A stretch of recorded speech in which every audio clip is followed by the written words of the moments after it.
I see some people pointing out that you do not have Second Amendment rights to self-defense if you're being arrested. Now, this came as a result of my video asking if I have the Second Amendment right of self-defense if a gang of masked thugs start beating me up and dragging me off into an unmarked vehicle without even identifying themselves.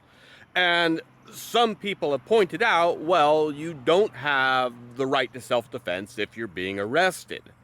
Now, this is true under our law. However, this could not possibly be an arrest. We have legal criteria for what constitutes an arrest. An arresting officer must identify themselves both by name and by badge number.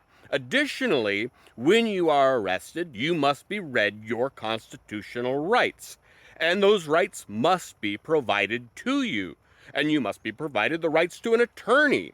Your location cannot be concealed from your family or your attorney.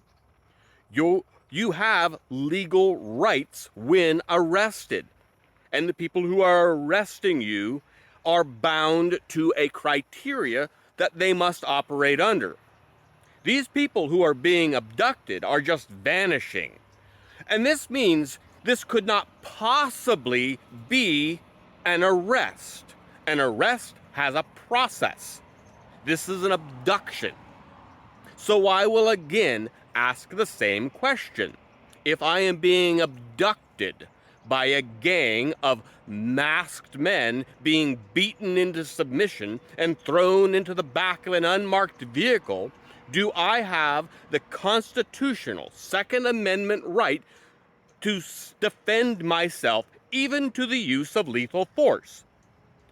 Additionally, if I see my neighbor or my coworker or even just a stranger on the street being abducted by a gang of masked men who will not identify themselves, who are clearly not conducting an arrest, and they're beating up some person and hauling them off into the back of an unmarked vehicle, never to be seen again, do I have the constitutional Second Amendment right to use lethal force in the defense of the people that I live beside?